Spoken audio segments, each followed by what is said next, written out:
Bismillahirrahmanirrahim. Assalamualaikum warahmatullahi wabarakatuh. Alhamdulillahi rabbil alamin. Wabihi nasta'in. Wa sallallahu ala khairi khalqihi ajma'in. Muhammadin wa alihi at-tayyibin at-tahirin. Kita masih ingin melanjutkan diskusi tentang imamah, di mana dalam pertemuan pertama telah kita ceritakan secara ringkas prosesi peristiwa Ghadir Khum, di mana Rasulullah Shallallahu Alaihi Wasallam menyampaikan pidatonya yang menyebut-nyebut Ali bin Abi Thalib alaihi salam diantaranya sebagai maulal mu'minin. Man kuntu maulahu fahadha aliyun maulah. Di mana sabda Rasulullah sallallahu alaihi wasallam tersebut difahami oleh kaum muslimin Syiah sebagai pelantikan Rasulullah sallallahu alaihi wasallam Ali sebagai pemimpin lanjutan sepeninggal beliau. Sementara kaum muslim Sunni memahami bahwa sabda Rasulullah sallallahu alaihi wasallam tersebut tidak menunjuk kepada makna kepemimpinan dan bukan menunjuk Ali sebagai pemimpin. Kita melihat bahwa ada dua pemahaman, tentunya ada dua penafsiran terkait dengan peristiwa tersebut.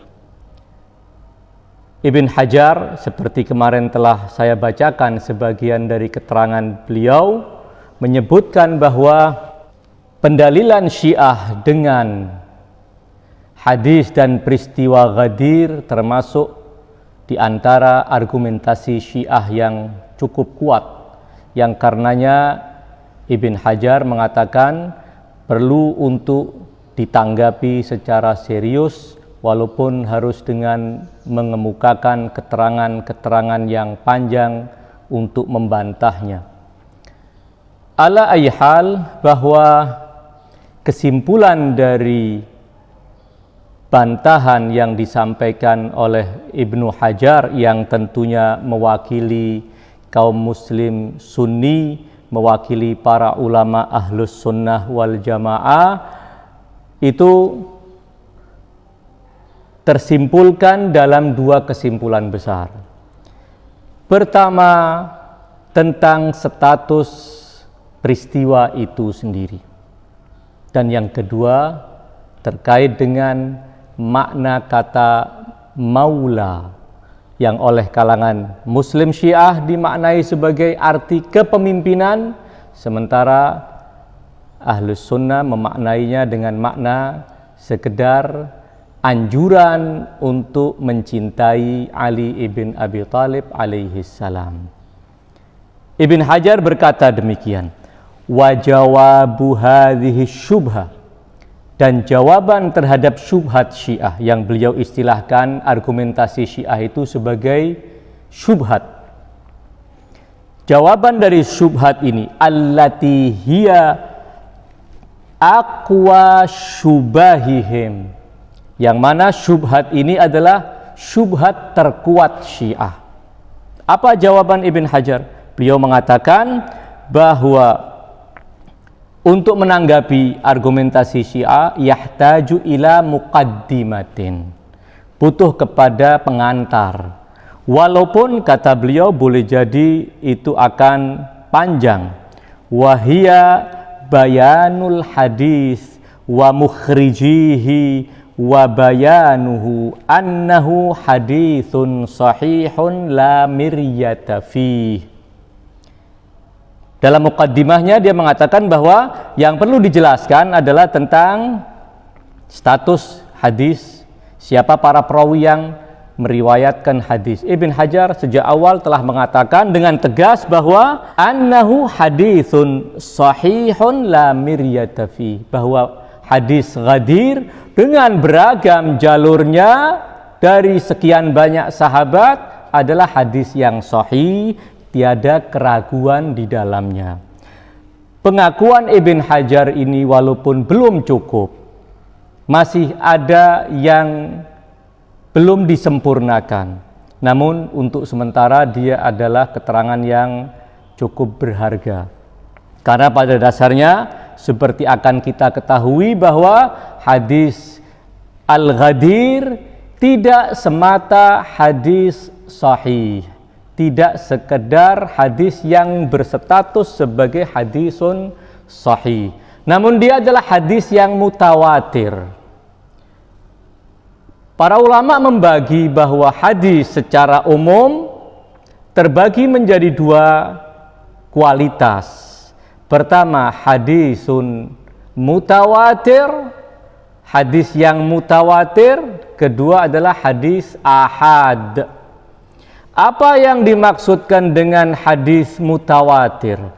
Hadis mutawatir adalah hadis yang diriwayatkan oleh para perawi dari setiap tingkatannya jumlah yang cukup meyakinkan, sehingga tidak mungkin ada peluang asumsi bahwa mereka menyengaja memalsu berita, mengingat yang menyampaikan adalah jumlah yang cukup banyak dan boleh jadi di antara mereka tidak ada saling keterkaitan, namun semua menyampaikan sebuah berita yang sama. Dalam kondisi seperti ini, asumsi bahwa mereka telah bersekongkol membuat kepalsuan dipastikan tidak ada oleh para ulama. Atau para ulama juga menegaskan dalam kondisi seperti itu tidak mungkin mereka juga salah secara kolektif, sehingga semua mereka salah dalam menukil. Itu kira-kira definisi hadisun mutawatir, hadis yang setiap tabaqahnya, pada setiap tingkatannya, dari yang pertama, dari generasi sahabat telah diriwayatkan oleh jumlah yang cukup banyak. Kemudian pada generasi tabi'in juga makin menggurita perawinya, masing-masing sahabat boleh jadi dinukil oleh lebih dari satu tabi'in. Kemudian masing-masing dari satu tabi'in telah dinukil riwayat mereka oleh generasi tabi'ut tabi'in. Makin banyak jumlah perawi hadis tersebut, sehingga para ulama menegaskan dalam kondisi semacam demikian, jumlah para sahabat yang menyampaikan riwayat cukup banyak, jumlah tabi'in yang menyampaikan riwayat cukup banyak, jumlah tabi'ut tabi'in yang meriwayatkan juga banyak, dan generasi keempat sampai pada tahap generasi para muhadditsin yang mengoleksi hadis-hadis para sahabat dalam kitab-kitab mereka. Jadi asumsi persekongkolan mereka membuat-buat kepalsuan ditiadakan, dipastikan tidak mungkin terjadi. Kesalahan secara kolektif juga dipastikan oleh para ulama itu tidak mungkin terjadi. Sehingga para ulama kemudian menyimpulkan, informasi yang termuat dalam hadis yang mutawatir memberikan ilmu pasti, informasi yang pasti yang tidak perlu diragukan. Itu yang pertama. Yang kedua, mengingat hadis mutawatir itu adalah hadis yang diriwayatkan dengan jumlah jalur periwayatan yang sangat banyak, maka tidak lagi diperlukan untuk meneliti perawi satu demi satu pada satu jalur. Kemudian pada jalur yang berikutnya diteliti lagi perawi-perawinya, apakah mereka jujur, apakah mereka orang yang bisa dipercaya, adil, dan syarat-syarat yang biasanya harus diterapkan untuk menilai sebuah hadis yang tentunya ketika dia belum mencapai kualitas mutawatir. Jadi seandainya ada beberapa jalur di antara riwayat hadis Ghadir yang boleh jadi ada perawi yang lemah atau perawi yang kurang jujur atau lemah hafalannya dan lain sebagainya, itu tidak akan mempengaruhi total kesahihan hadis itu. Mengingat jalur-jalur itu telah meyakinkan. Berbilangnya jalur itu menjadikan seandainya ada sebagian perawi kurang kuat hafalannya, seandainya di sebagian jalur ada perawi yang kurang jujur, maka itu semua tidak akan mempengaruhi sekali lagi kualitas hadis yang mutawatir. Tentang berapa bilangan minimal, para ulama masih berselisih. Namun yang pasti bahwa ketika jumlah itu memberikan kemantapan bahwa mereka tidak mungkin salah secara kolektif, bahwa mereka tidak mungkin bersekongkol secara bersama-sama untuk membuat kepalsuan atas nama Nabi Shallallahu Alaihi Wasallam, itu sudah cukup. Itu yang dimaksud dengan hadisul mutawatir.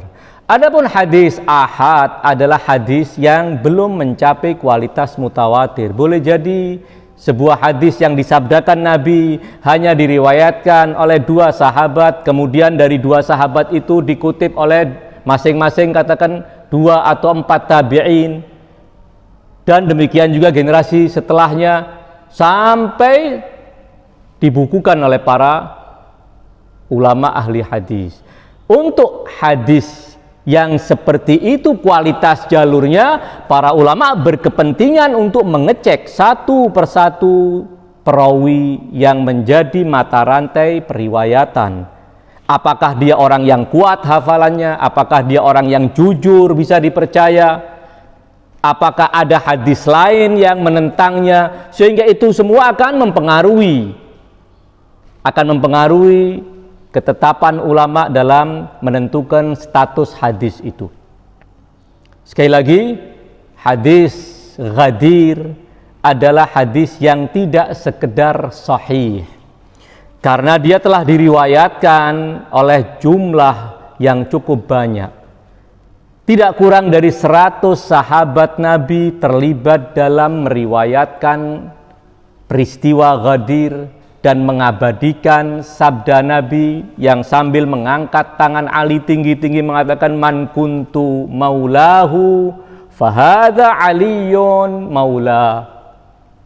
Ibn Hajar dalam Shawa'iq al-Muhriqah, dalam lanjutan keterangan tadi, beliau juga mengatakan bahwa hadis ini adalah hadis yang sahihun la miryata fi, dan sudah saya jelaskan bahwa tidak sekedar sahih, tetapi dia adalah hadis yang mutawatir.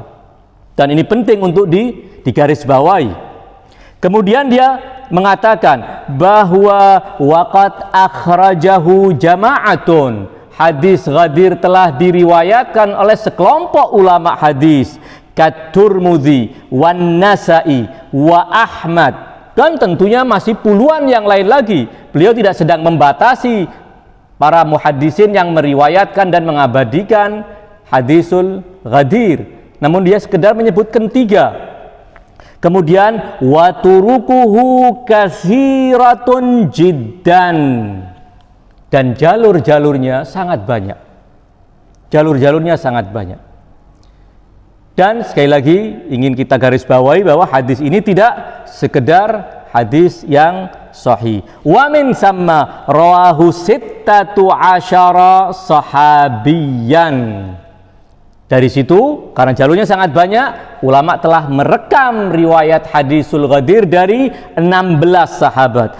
Wa fi riwayatin li Ahmad annahu sami'ahu minan nabiy sallallahu alaihi wa alihi wa sallama 30 sahabiyan. Dan dalam riwayat Ahmad, 30 sahabat telah memberikan kesaksian bahwa mereka benar-benar mendengar dan menyaksikan Rasulullah menyampaikan pesan penting tersebut. Tentu yang dimaksudkan dengan 30 sahabat adalah sahabat yang masih tersisa hidup di saat Imam Ali ibn Abi Thalib menjadi khalifah, dan beliau ketika berpidato di Masjid Kufa meminta dari para sahabat yang hadir di majelis untuk memberikan kesaksian, dan itu pun ada 30 sahabat. Ibn Hajar mengatakan demikian, wa syahidu bihi li aliyin, dan mereka 30 sahabat ini telah memberikan kesaksian bahwa benar Rasulullah telah bersabda, untukmu wahai Ali, man kuntu maulahu fa aliyun maula. Ala ayyihal, bahwa hadis Ghadir adalah hadis yang benar-benar mengundang perhatian dan keseriusan para ulama Ahlus Sunnah sebelum ulama Syiah untuk mengabadikan riwayat-riwayat itu, tentu dengan penafsiran mereka. Sekali lagi, saya tidak sedang ingin mendiskusikan tafsiran mereka tentang sabda man kuntu maulahu fa'aliyun maula, namun sedang berbicara bahwa hadis ini adalah hadis yang mutawatir dan telah mengundang perhatian para ulama, keseriusan mereka untuk mengabadikan dalam kitab-kitab khusus yang mereka karang maupun dalam karya-karya besar mereka memasukkan riwayat-riwayat tentang hadisul Ghadir. Imam Ahmad dalam musnadnya meriwayatkan dari puluhan jalur. An-Nasai dalam kitab Khasa'is Amiril Mu'minin juga meriwayatkan dari belasan jalur. Ibnul Maghazili dalam kitab Manaqib Ali bin Abi Thalib juga meriwayatkan dari belasan jalur. Alaihal, kita ingin coba melihat bagaimana perhatian ulama Ahlus Sunnah wal Jamaah, bahwa mereka telah meluangkan waktu untuk mengabadikan peristiwa Ghadir Hum, mengabadikan hadis Nabi dalam peristiwa Ghadir Hum dalam kitab-kitab mereka. Tentu ini sebagai tanggung jawab mereka untuk mengabadikan, untuk memelihara sunnah Rasulullah Shallallahu Alaihi Wasallam. Mengingat ada sebagian orang yang mungkin berusaha mendustakan bahwa peristiwa Ghadir itu tidak pernah terjadi, karena Ali ketika peristiwa Ghadir tidak ada di tempat, Ali sedang di Yaman. Itu semua telah dibantah oleh para ulama, bahwa Ali pulang dari Yaman bersama rombongan kaum muslimin yang baru beliau islamkan, bergabung dengan Rasulullah di Haji Wada, dan ketika pulang juga bersama Rasulullah, sebelum kemudian mereka orang-orang Yaman berpisah menuju ke negeri dan kampung halaman mereka. Kita melihat bahwa tidak sedikit di antara ulama ahli sunnah yang telah mengarang buku khusus mengabadikan jalur-jalur periwayatan hadisul Ghadir. Dalam kesempatan singkat ini saya hanya ingin menyebutkan sebagian dari para ulama besar ahli sunnah, ahli hadis yang mengabadikan peristiwa ini. Pertama adalah Al-Imam Abu Ja'far Ibnu Jarir At-Tabari. Semua orang kenal tentang kehebatan beliau. Seorang mufassir, seorang sejarawan, seorang ahli fiqih, seorang ulama besar. Ketika beliau mengetahui ada sebagian dari ulama berusaha mendustakan hadisul Ghadir dengan alasan yang telah saya sampaikan tadi, beliau kemudian sengaja merangkum total jalur hadisul Ghadir yang beliau riwayatkan dari guru-gurunya. Ibn Jarir At-Tabari, ulama yang wafat pada tahun 310 Hijrah, Ibnu Jarir telah meriwayatkan hadisul Ghadir dari jalur-jalur yang sangat banyak. Lebih dari 70 jalur periwayatan yang menyambungkan beliau melalui guru-gurunya kepada para sahabat yang menceritakan peristiwa Ghadir Hum.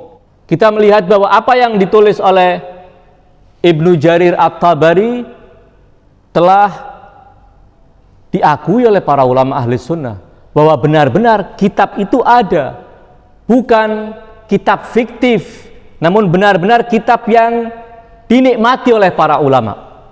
Satu di antara kesaksian yang disampaikan oleh ulama besar ahli sunnah bernama Syamsuddin Az-Zahabi dalam kitab At-Tabaqat, ketika menceritakan tentang Muhammad ibn Jarir At-Tabari, bahwa Ibnu Abi Dawud, seorang ulama ahli sunnah, Ibnu Abi Dawud, putra dari Abu Dawud yang terkenal itu.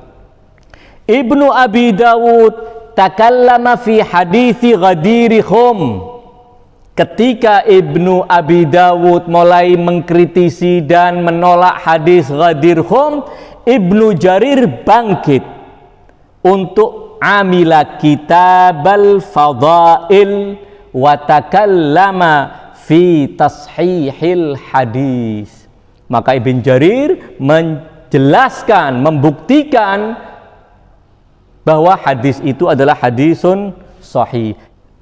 Kata Az-Zahabi, ra'aitu mujalladan min turukil hadithi libni Jarir. Aku menyaksikan ada sebuah jilid besar tulisan Ibn Jarir yang memuat jalur periwayatan hadisul Ghadir yang sangat banyak, sehingga Az-Zahabi sebagai pakar ahli hadis pun berkata demikian, fandahashtu lahu walikathrati tilqat turuk.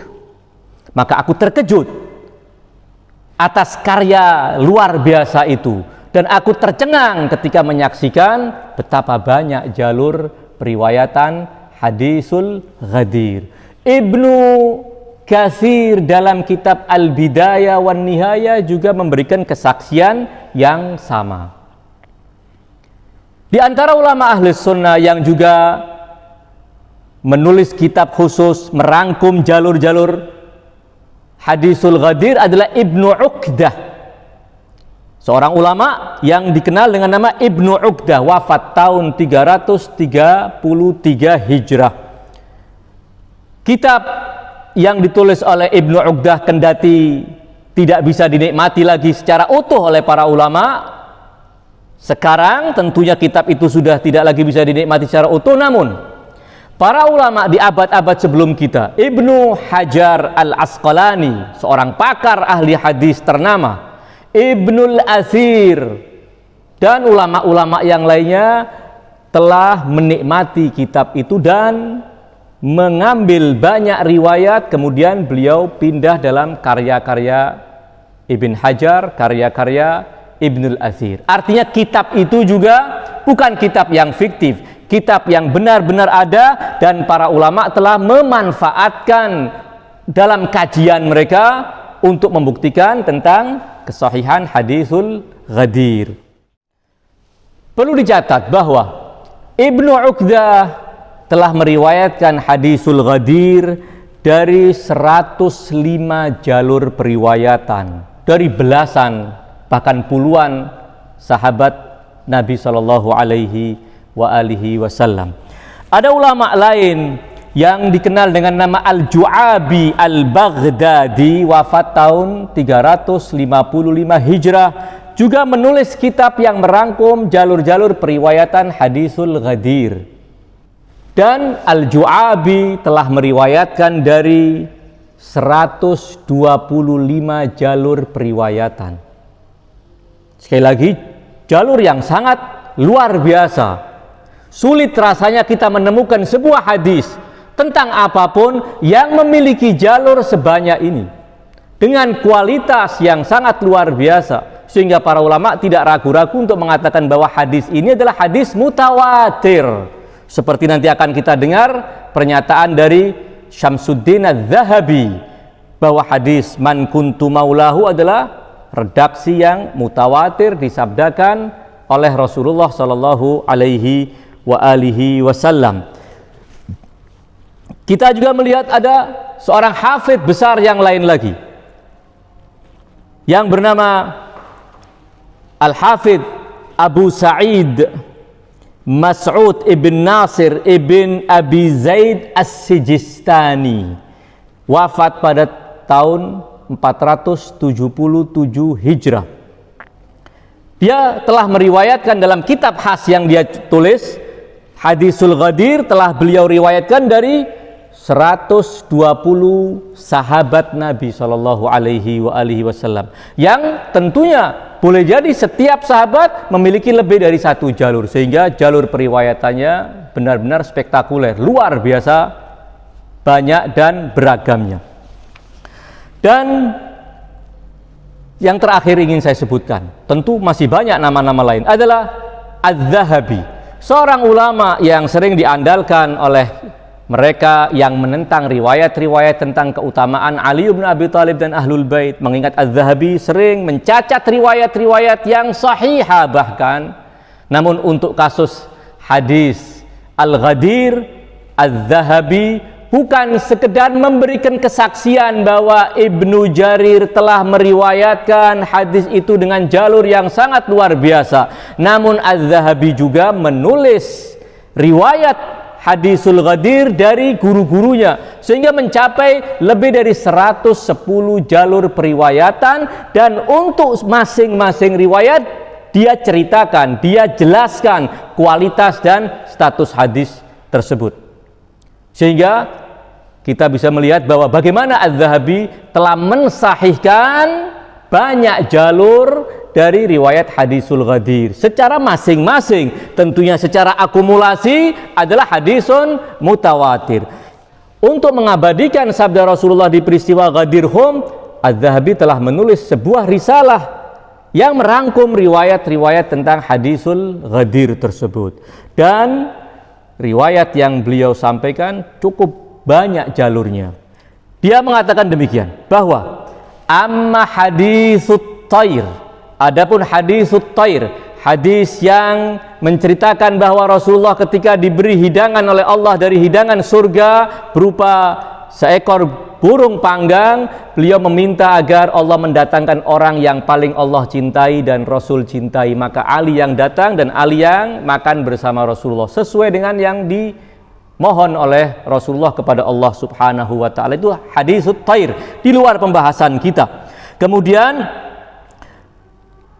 wa amma hadisut thair falahu turukun katsiratun jiddan qad afradtuha bitasnifin. Saya telah mengkhususkan karangan tentang jalur-jalur hadis thair.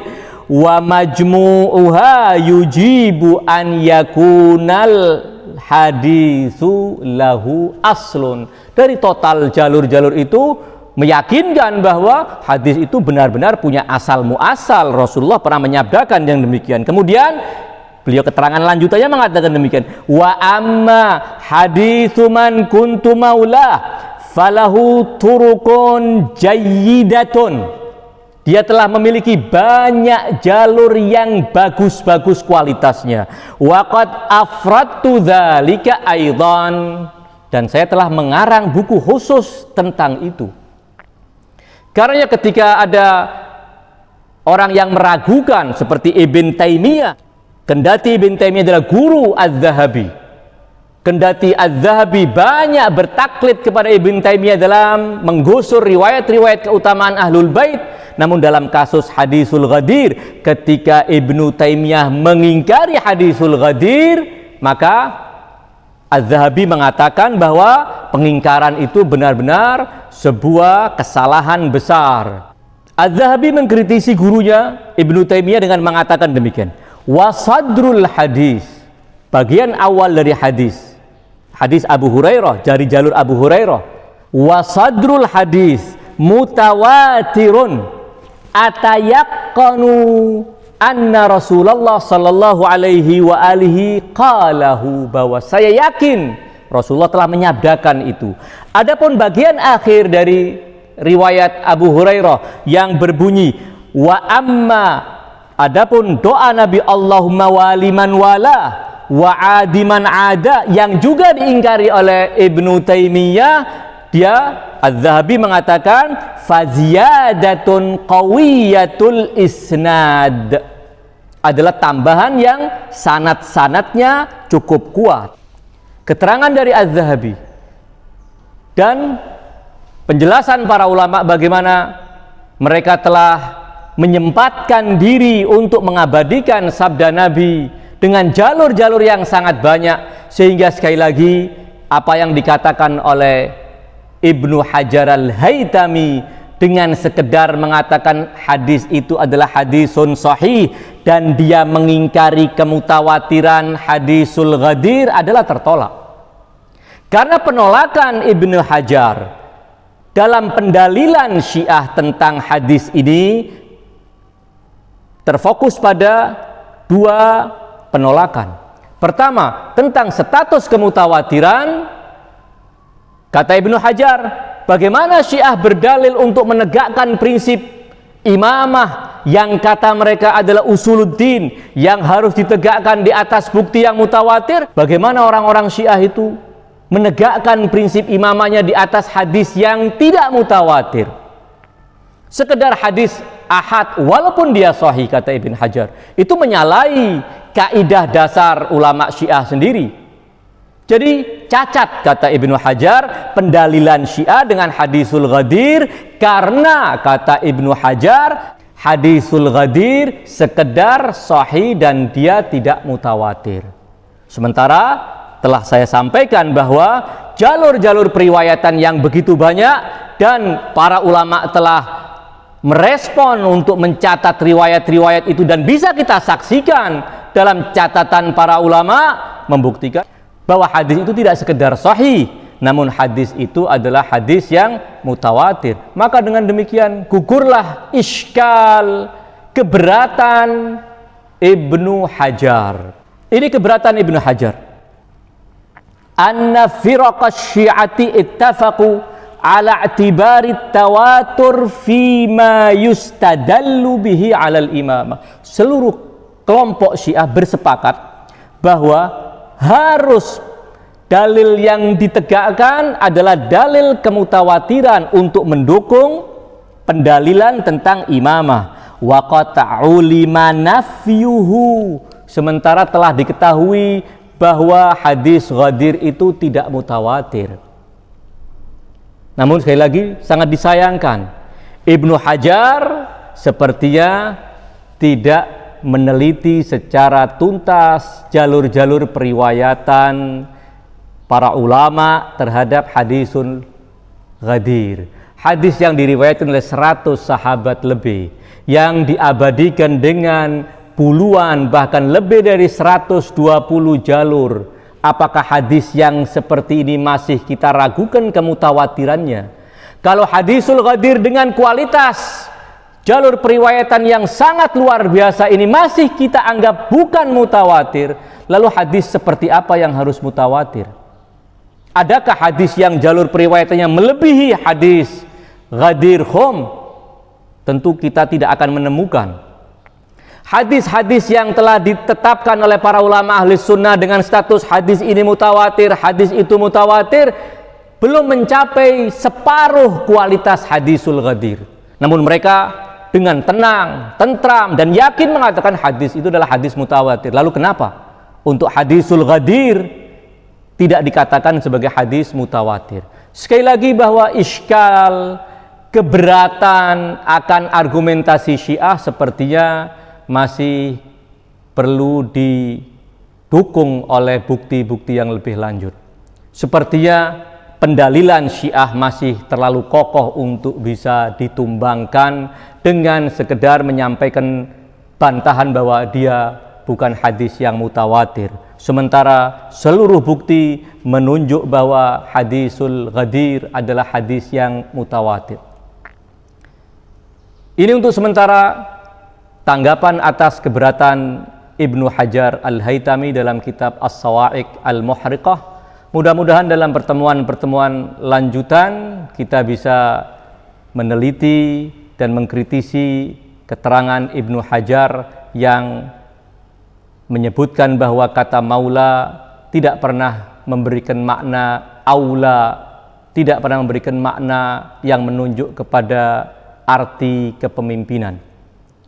Wassallallahu ala khairi khalqihi ajma'in, Muhammadin wa alihi at-tayyibin at-tahirin. Wassalamualaikum warahmatullahi wabarakatuh.